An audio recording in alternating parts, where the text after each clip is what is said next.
All right, here we are live on Facebook, live down on Instagram as well now. Pardon my water stain. Good morning, Happy New Year. Welcome to the PTNS Daily Show. It is Fitness Athlete Friday. I am your host, Alan Frendall, currently serving as COO Vice and faculty member in our Fitness Athlete division. So, hope your brand new January 1st, 2021 Friday is off to a great start.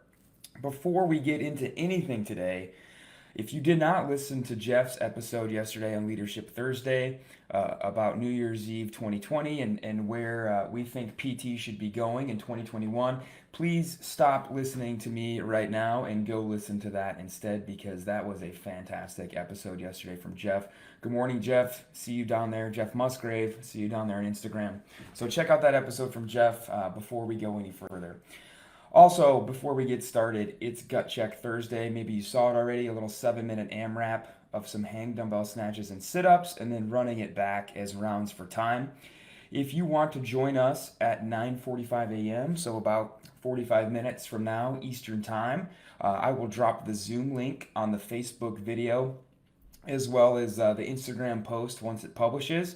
You're welcome to join us on Zoom. Dustin Jones from our older adult division is going to run us through Gut Check Thursday at 9:45. So he's going to go through a little bit of a warm up, and then we're going to hit the workout together on Zoom. So if that interests you, change into your workout clothes after this and join us at 9:45. 2021 is going to be a massive year for us. We have a ton of online courses starting soon or already sold out. If you want to learn how to help the older adult better, you can join Dustin, Christina, Julie, and Alex in Modern Management Older Adult Essential Foundations. That course starts in 2 weeks. It only has 3 spots left, so it's about to sell out. You can join them for Modern Management Adult Advanced Concepts, which starts January 13th. So if you've taken Essential Foundations already, you can jump into that course. If you'd like to join us in the Fitness Athlete division, you can join Mitch and I for Clinical Management Fitness Athlete Essential Foundations. That starts January 11th as well, has about 11 seats left. And Advanced Concepts already sold out. The next one is on the website for April 11th. Pregnant postpartum with Christina and Alexis Morgan is sold out as well. So the next cohort for that will be in March. And then we have a bunch of other online courses starting over the next couple weeks. Next week, Out of Network Step by Step with Sarah and Kate starts. Persistent Pain Management starts on the 11th with Justin Dunaway. Primary Care PT with Morgan Denny and Eric Chacones starts January 11th. Virtual Ice opens January 19th, and then Rehab of the Injured Runner, our brand new online course with Jason London and Megan Peach, starts March 2nd. So tons of online content coming your way. We have a bunch of online courses that we might talk about at the end of the hour here, but I want to get into today's topic. So what do we do? How do we return to CrossFit or other high-intensity exercise after a diagnosis and symptoms of COVID-19? So maybe you are one of these folks, maybe you have some athletes in the gym, you have some patients or clients that fall in this category. They've had COVID, maybe they had mild, maybe they had moderate or severe symptoms.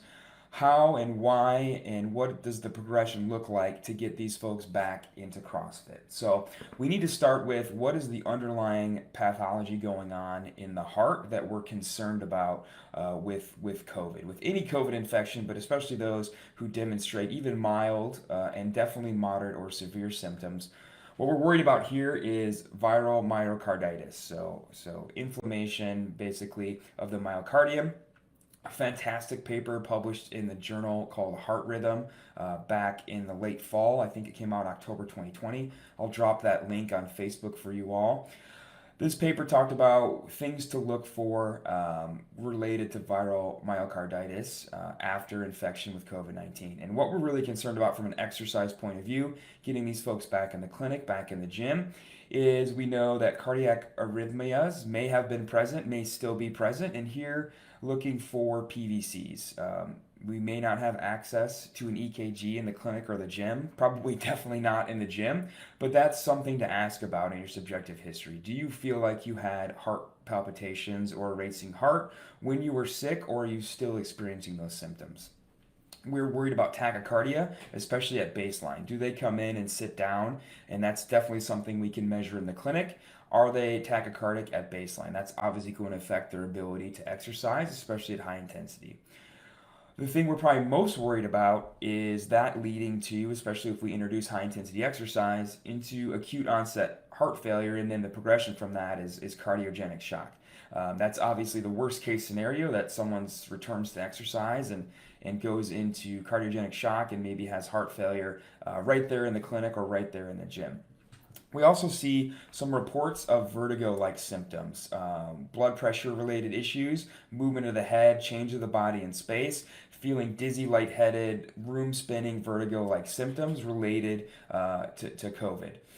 And then finally, the long term effects. What does this look like months, years, decades from now? The best answer is that we don't know, right? This is obviously a new condition. We don't know how these things will change. Will they always be present to some extent? Will they go away over time and kind of the body and the heart will heal itself? We simply don't know yet. We don't have enough long term data. So we can control a lot of these variables, we can measure a lot of these variables, and that's what we're going to talk about today.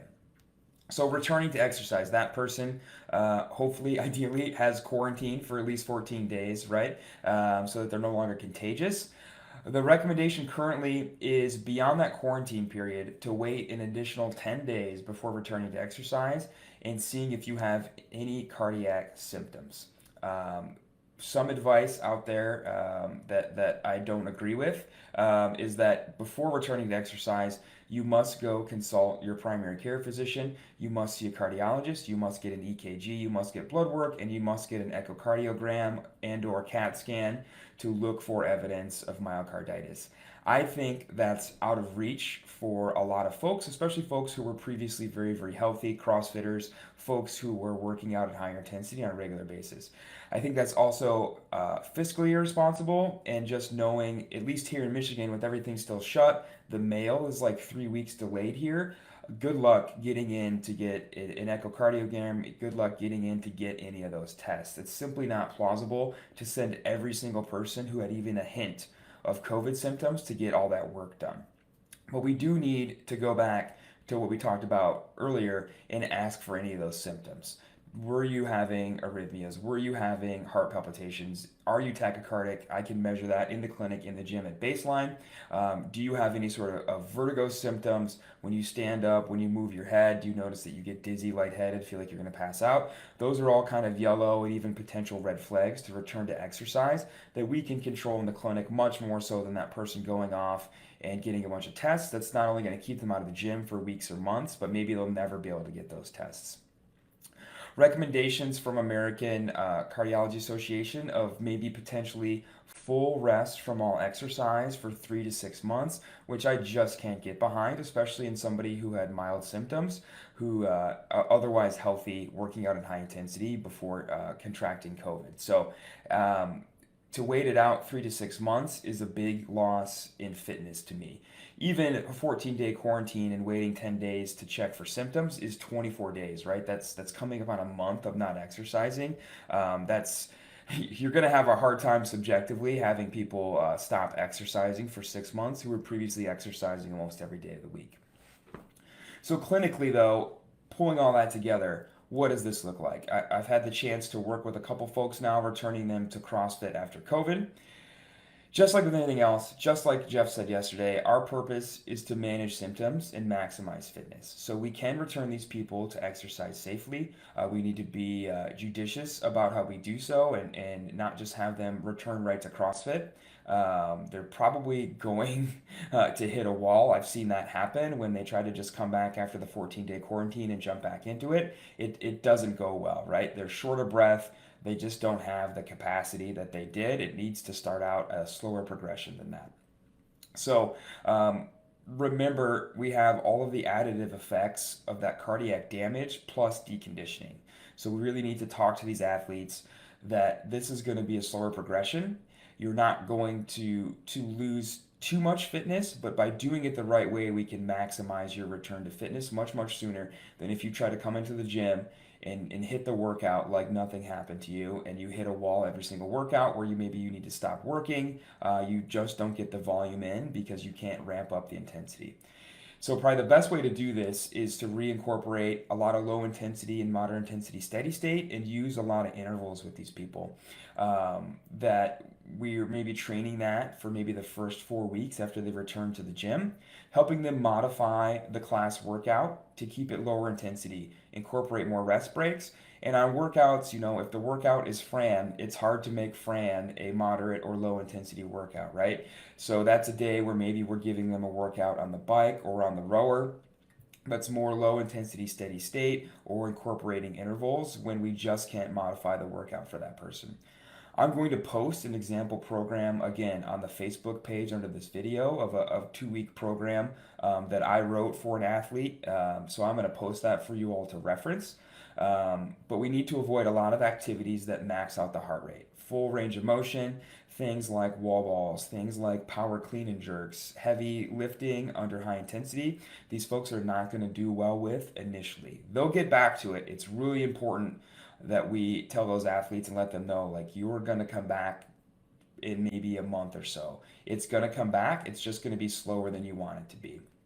We also need to be aware of the different combinations of movements in a workout, especially as it relates to those vertigo symptoms, right? Think of something like a burpee pull up, or even a movement like a burpee bar muscle up, where we are now face down horizontal, we're suddenly vertical, and then maybe we're even horizontal face up, right? And so we're moving the body, the heart, the head through these big ranges of motions. Even something like rowing can bug a lot of people. So be aware that the movements themselves can cause symptoms, and be monitoring these folks. Make sure if you're not working with them in the clinic, they're out in the gym, make sure the coaches know to be monitoring things like RPE, and at the very minimum, just gauging, and as they walk around the room while the exercise is going on, while the workout's going on, hey, how are you doing? How short of breath is this person? And if you haven't done so in a while, this is the perfect time to polish up that AED training, especially for the coaches who maybe don't go through the CPR training as often as we do as healthcare providers. Like, look, the AED, pull it off the wall, turn it on, listen to the voice. The voice walks you through it. Make sure it's got all the pads, make sure the AED is squared away, everybody knows how to use it. It is very rare, but you don't want to be that person who's not prepared in the very rare instance that somebody does have that cardiogenic shock. I haven't seen it happen yet. I've had a lot of success returning these athletes to CrossFit using low intensity steady state, using intervals to build their capacity back up until they could start to jump back into class. But again, you don't want to be caught off guard. So I'll post that program, I'll post that paper in these comments in these videos on Facebook so that you all can reference them. The main point is, don't be afraid to exercise these people. The current recommendation is just to have these people rest until we're confident they won't have any symptoms, and I just don't think that's the way to go. The heart is a muscle. We have to exercise muscle. We need to be exercising the heart if we expect it to get better, to clear out this inflammation and to start to heal. To have this person sit at home on the couch for 6 months and hope they have no symptoms, I think is foolhardy, especially if we can get them back to exercise and find out, oh, they don't have any symptoms anyways. That would be totally disastrous to have that person sit it out for 6 months that wouldn't have had symptoms anyways. So start low, go slow, but be confident that exercise is the right course of action to bring these people back into more high intensity movement, back to CrossFit, back to weightlifting, that sort of thing. So I'll post those programs here. If you want to catch us out on the road, join us for Fitness Athlete Live. Your next chance is January 16th and 17th with Zach Long in Arizona. We have cervical spine management that same weekend in Richmond, Virginia with Jeff. 2 chances to catch Older Adult Live this month, January 16th and 17th in Tulsa, January 23rd and 24th in Pennsylvania. And then you can catch Extremity Management with Lindsay Huey and Mark Gallant. We've all been saying Gallant for like 5 years apparently. Apparently it's Gallant. January 23rd and 24th. That'll be in Kansas. I'm going to go to that course, so I hope to see you down in Kansas the weekend of the 23rd and the 24th. Write down some goals for 2021. Write down some specific, measurable, obtainable fitness goals, personal goals. This is the day to do it. Hold yourself accountable for the next year. See you at 9:45 if you're doing gut check, and then check out the Facebook video for those links to the example low intensity program and the article about viral myocarditis. Have a great New Year's Day. Have a great weekend. I'll see you all next time. Bye, everybody.